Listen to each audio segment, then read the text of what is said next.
What's up mga kababayan? News that matters here. Dito sa video natin ngayon ay ating panoorin o pakinggan itong mga nagbabagang balita. Hindi nga maiwasang butatain ni Sir Ted itong mga kongresista na nauupo ngayon dahil sa mga kabalbalang ginagawa nila mga kababayan. Na kung noon kitang-kita ang kanilang mga alahas na galing sa nakaw ngayon pati itong BICAM kakuntsaba sila sa kung paano kurakutin ang budget na ito. Grabe naman talaga. At ang tinitira nga nila dito mga kababayan, di umano, ang pondo na sana'y makakatulong sa ating mga local farmers. Pero bago pong lahat, huwag niyo po sana nakalimutan mag-like at subscribe para updated kayo sa mga uploads ko araw-araw. At yun na nga mga kababayan, talagang wala na sa hustong pag-iisip di umano itong sinatambali sa bungit. At hopeless na mga kababayan, wala na tayong mapapala sa mga ginagawang pagpapatakbo ng administrasyon ni Bangag sapagkat mas uunahin talaga nila ang kanilang pansariling interes na yumaman kaysa tugunan ang mga problema ng sambayan ng Pilipino. Kung kaya naman hindi ko na patatagalin pa, ito na ang buong video. Kanilang kasuotan, yung mga bag na dalang bitbit, ang kanilang mga diyaman, ang kanilang mga relo, ang kanilang mga alahas. Hindi ba kitang-kita mo naman ang kanilang mga itsura? Papakainin mo ng NFA rice? Sobra ka naman. Sobrang aarte. Nakita mo yung mga itsura nila. Para hindi dinadapuan ng alikabok ang mga pagmumukha. Kanilang kasuotan, yung mga bag na dalang bitbit, ang kanilang mga diyaman, ang kanilang mga relo, ang kanilang mga alahas. Hindi ba kitang-kita mo naman ang kanilang mga itsura? Papakainin mo ng NFA rice? Sobra ka naman. Oo, representative Ano akala mo sa kanila tulad natin? Sabagay. Dapat daw ipatry din sa ating mga mababatas itong NFA rice. Tsaka dapat daw, kasi natanong mo ito po ba natikman nyo? Sabi nila bago daw yung launch dun sa Kadiwa, natikman naman nila. Ang gusto daw makita nung iba dito, yung araw-araw talagang yun ang kakainin. Kung po pwede na ganun. Yun ang kanilang isasain. Oo, Yung ating mga mambabat, Yun nga. huwag mo naman silang idamay dito. Bawal sila kumain ng NFA rice? Ikaw naman, marami dyan on diet. Okay. So, ano sila? Kung iba nga dyan, yung mga, siguro yung mga kagalang-galang, na lalo na ho, yung mga sobrang aarte. Opo. Alam mo na, yung mga ang itsura nila talaga namang, di ba, nakita mo yung mga itsura nila? Ha? Para bagang, Parang iisa itsura nila. hindi parang para hindi dinadapuan ng alikabok ang mga pagmumukha. Sorry, sa salita mo pala yung pagmumukha. Nakita mo yung mga itsura nila? Yung kanilang mga pagpapaayos, ay talaga namang kitang-kita Parang mo. di naaarawan, Parang 24/7 naka-aircon. Hindi, tsaka talagang meron sila mga sarili nilang mga beauty parlor. Ay, Dati, may ganon? nakita ho ninyo? Di ba? Yung mga kanilang kasuotan, yung mga bag na dalang bitbit, ang kanilang mga diyaman, ang kanilang mga relo, ang kanilang mga alahas. Hindi ba kitang-kita mo naman ang kanilang mga itsura? Pagkainin mo ng NFA rice, sobra ka naman. Oo, representative Ano akala mo sa kanila tulad natin? Sabagay. ka Baka ba? hindi sila sanay, Baka manakit ang tiyan nila. Baka hindi sila sanay dun sa mga mumurahing bigas. Saka yung mga iba nga dyan ang diet na. So, anong kinakain? Hindi sila nagbibigas? Pero nang kinakain nila. Yun ang sinasaing nila. Akala ko diet, cauliflower rice, red rice, brown rice, black rice. Sasabihin Yung nila- pala pera. Diba, sila pare-pareho silang mga magkakasama sila, di ba? Oo. Pare-pareho sila dyan sa sektor na iyan. Anong luto ng pera? Oo, sasabihin nila, honey, pwede ba steam 1,000 naman tayo? Oo.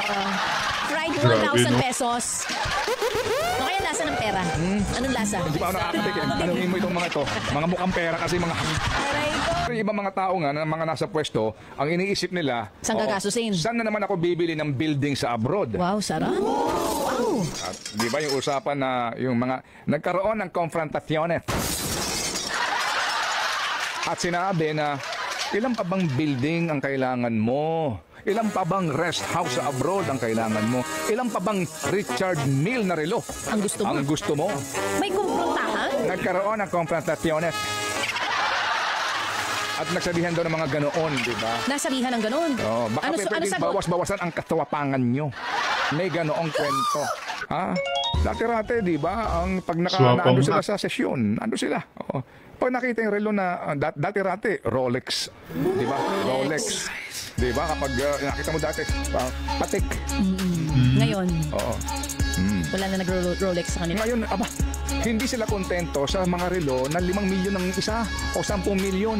Ngayon, ang gusto nila yung relo na 25 milyon ang isa. 30 million, 40 milyon ang isa. May ganong relo? Yes! 30 Yun na ngayon ang nila status symbol, mga kapatid. Lalo pa ngayon, Sir Ted, na nauupo yung si Kimbo sa Committee of Appropriation na pinalitan nga niya itong si Zaldico. Talagang paldo-paldo ang mga yan, no? Di ba?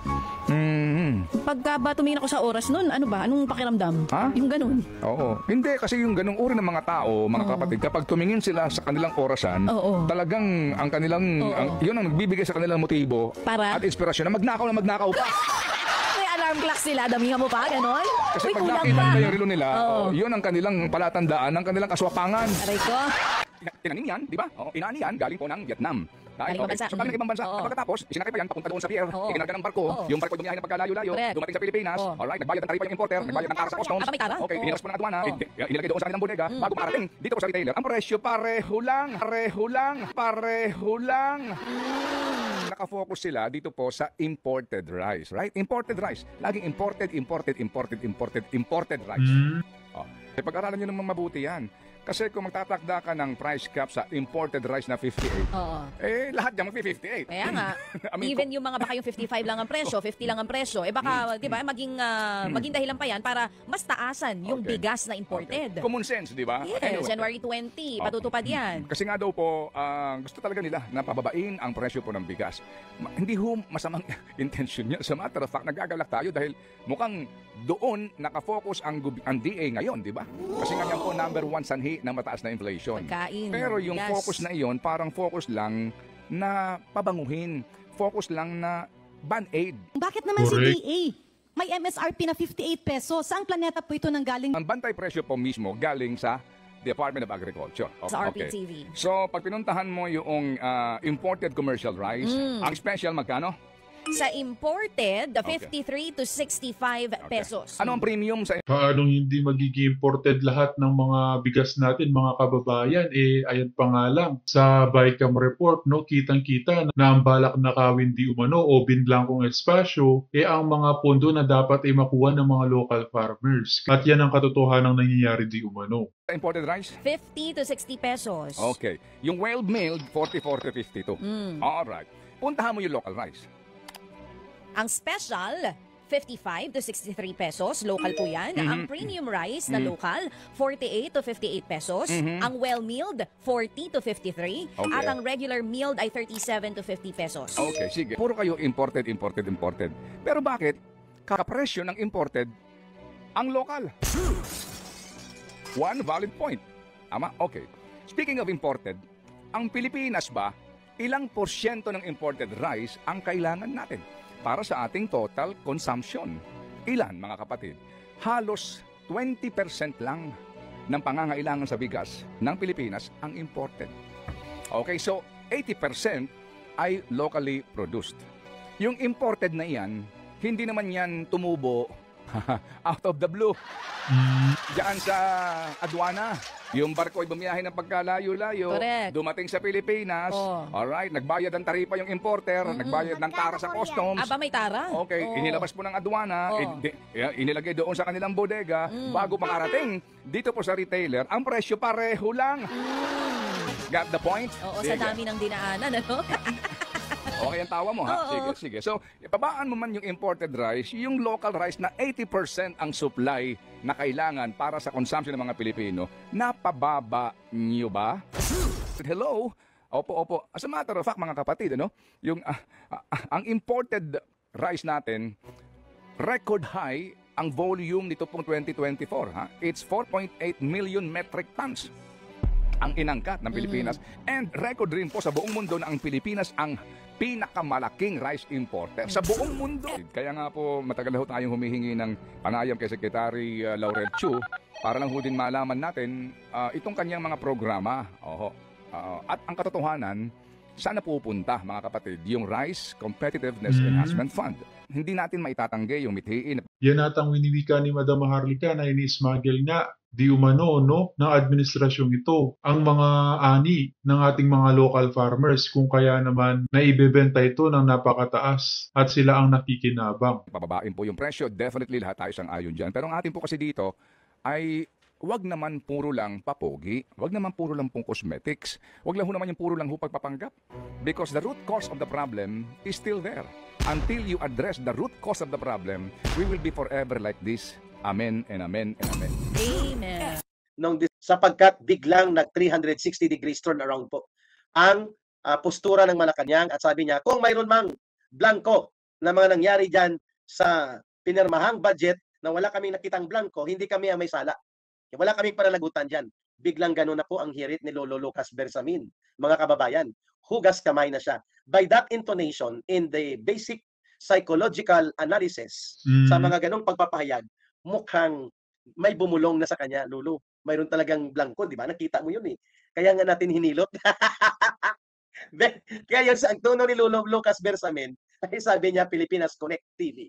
Ang sabi niya, wala kaming pinirmahan na blankong dokumento sa pinirmahan na budget for 2025 ng Pangulong Marcos. Kung mayroon nagsasabi na may blanco at may nagtuturo na nagkaroon ng pagpapakita na may mga blanco ang mga budget document na yan, wala kaming pananagutan dyan, wala kaming alam dyan.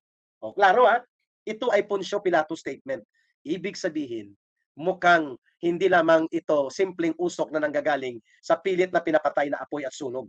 Kung hindi, magkakaroon talaga ng malawakang pagsambulat ng mga kaganapan sa pagkakabulgar ng budol-budol at focus-focus sa budget. Ano, mga kababayan?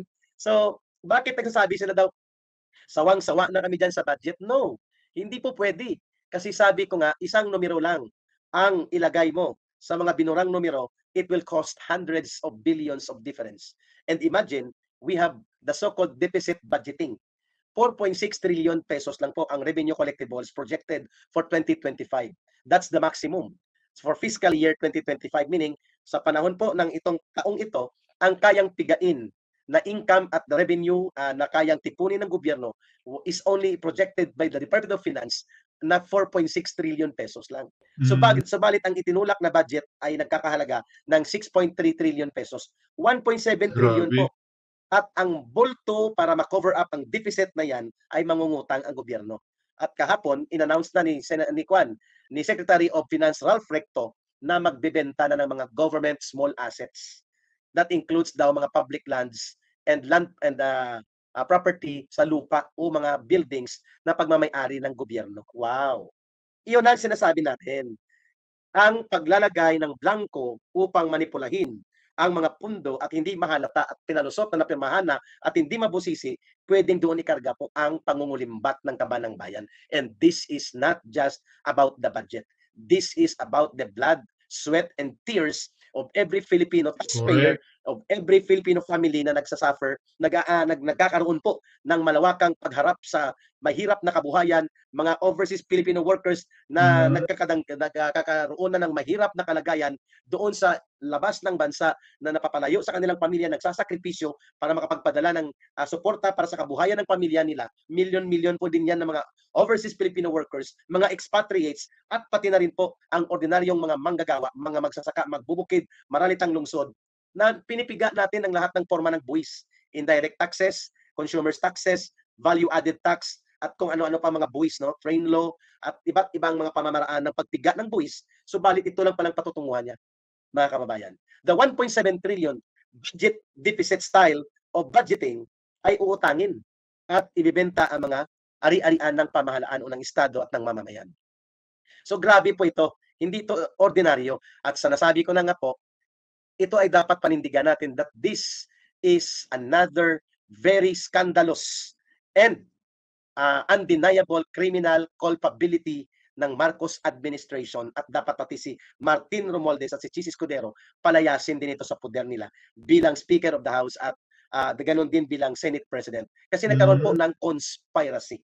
Pakikipagsabwat. Tama ka, Eric. Yung dalawang yan, no? Na itong sinatamba at itong si Chis Kilay, mapalayas talaga sa Malacanang. Nagiging kabahagi sila ng korupsyon sa ating bansa. Watan at arburan at pakikipagtulungan na pagpan ang hinokos-pokos at binudol-budol na budget 2025. Ang palusot ni Chis Escudero, kung kay lolo ninyo Lucas Bersamin, Executive Secretary ni Marcos Jr., ang palusot niya ay wala kaming pananagutan dyan. Ibig sabihin, he is now throwing all under the busload ng pagpapaliwanag at pananagutan sa Kongreso. Naghugas kamay siya. Ito naman si Chis Kilay Escudero, ang sagot niya, kung may mga nag-allege na may anomalya at question sa budget na ipinasa sa 2025, pumunta kayo sa korte at doon nyo i-argue ang kaso nyo. At hantayin natin kung mananalo ang inyong mga argumento. So ito po ay hindi tamang sagot. Yan po ay palusot at iwas pusoy at isang arogante at hambog na posisyon sapagkat may tungkulin siyang magpaliwanag dahil nga nagsalita si Senator Amy Marcos at ito po ay sinasabi rin ni Senator Bato de la Rosa na nakita niya may mga blanco din po ang budget 2025 na kanyang nakita na BICAM report na may mga earlier on may signatures na and naging isang enrolled bill itong may mga butal-butal at pinirmahan ng BICAM as final committee report dahil na-ratify ng Senado at Kongreso. At ang sabi ni Raul Manuel ng NPA Kabataan Party List sa Kongreso ay huli na niya ng mapansin dahil na-ratify at na-transmit na po ang budget na yun at hindi niya alam sino po ang naglagay ng mga amount at magkano mga amount at ano po ang mga amount na yon sa mga items na hindi niya nakita kumpleto subalit ngayon ay lumalabas na 28 items pala ito mga kababayan. Sabi ni Ma'am Emmy, the worst corrupt government. Correct. Thank you, Federico Garcia and Run Them Right and Run Goko sa Waray-Waray TV. Thank you din, Benten. Ano na mga magtanga-tangahan na lang tayo? Tapusin na natin ito. Yes, ako din gusto ko, Benten. Tapusin natin ito. Subalit, we have to let the people be open sa kanilang pag-iisip at para po kolektibo tayong kikilos. Hindi pwede 10, 20, 30, 40, hindi pwede po. We have to deliver the big blow of people's social mobilization and protest movement na hindi pa niya naramdaman. At sa tingin ko, doon tayo papunta. Kaya tayo nagsasalita. At kaya tayo nagpapatuloy na naninindigan, that because we want na mariporma na po ito. Mukhang wala nga talaga sa wastong pag-iisip itong Pangulo ng Bansa ngayon. At talagang kapanipaniwala na fantasy land talaga ang kanyang lutang na kaisipan sapagkat hindi nga siya makapagbigay ng tuwid at lohikal na mga pagpapaliwanag. Wala nga siyang statement, ewan ko kung alam niya, na pinatay po at karumal-dumal at kahindik-hindik ang pamamaraan ng pagpaslang, binidyo pa ng mga allegedly ay component units ng MILF sa Sumisip Basilan ang ating mga tropa ng pamahalaan at marami ang sugatan. Wala tayong narinig na isang salita sa kanya o nagpakita ng pagkaroon ng simpatya at pakikipagkaisa sa hapdi at bigati na naramdaman ng pamilya ng mga naturang mga sundalo at pati na ng buong organisasyon ng Armed Forces of the Philippines. Wala tayong narinig mula sa kanya. He is the Commander-in-Chief. Pero mukhang hindi naman talaga siya nagpapatakbo ng gobyerno na eh. Umiikot ito sa diskarte ng kanyang asawa at ng kanyang pinsan at siya ay nagiging presidente lamang sa panahon na siya ay nagpapa-interview sa media at may pinipirmahang mga dokumento na dumadaan lahat sa kanyang asawa. Yan po ang mga undeniable na hindi inaamin subalit alam na totoong nangyayari sa kaganapan po sa Office of the President. At si Bersamin po ay katuwang bilang chimoy o alalay sa paggaganap ng ganitong kalokohan sa hindi maayos na kakayanan ng Pangulo ng Bansa na pamunuan ang bansa. Not even the Department of National Defense Secretary Gibo Teodoro was able to issue a statement about this. Hindi nga pumalag si Gibo Teodoro dito sa 15 billion pesos na hindi pinagpatuloy na Modernization Fund budget for 2025 na dapat siya ang isa sa mga nangunguna na pumalag dito. Mga kababayan, hindi rin sila pumiyok dito sa nangyaring pagpatay ng karumal-dumal sa mga tropa ng pamahalaan sa Sumisip Basilan. Wala rin pong marinig na boses na maayos mula sa Kung si Tatay Digong yan, no? Ang presidente natin ang magpahanggang ngayon, panigurado, may balita na patungkol dyan. Pero anong nangyayari ngayon? Tahimik ang media patungkol dito. Armed Forces of the Philippines, bagamat binisita ni Chief of Staff General Romeo Bronner Jr. ang mga namatayan na pamilya ng mga sundalo, hindi natin narinig ang pagiging deliberate and categorical na magsasagawa ng manhunt and by all means necessary ay papanagutin nila at pipigain ang MILF at lahat ng mga lokal na mga opisyal na nakakaalam ng mga nangyaring ito sa Sumisip Basilan, including earlier nung nakaraang buwan ng December 2024 sa Lamitan Basilan na pinagpapatay din ang 3 intelligence operatives ng Philippine Army. Mga kababayan, wala na talaga ito, hopeless ang gobyernong ito pagdating sa pagsasagawa ng maayos at matino na pagpapatakbo ng pamahalaan. Klarong-klaro po na they are only surviving by the day because hindi pa po gumagalaw ang mamamayang Pilipino by their collective action na patalsikin sila sa poder. No? Bakit hindi po sila bumaliktad? Hindi po natin yan maipipilit sa kanila, ma'am. And Michael Benesen, puppet president ang tawag niya kay Marcos. Exactly. Nakakalungkot ito. Michael Benesen, I know you know how it is. Kung ang iyong commander-in-chief sa mga pulis at sa mga sundalo ay hindi mo masasandalan at wala kang marinig na simpatya, pagpapasalamat, o ano pa mang mga hakbang at mga pagpapahayag na paninindigan kanya at hindi kanya iiwan sa laban. Mga kababayan. So, ngayon, nakita na rin natin kung papaano po gumalaw na ang mga proxy na mga sipsip na alipores ni Martin Romualdez, yun ang gumalaw kahapon. Gumalaw itong sipsip na si Paulo Ortega ng La Union. Congressman ito sa La Union. Nag-congressman lang ito dahil sa apelyido ng kanyang pamilya.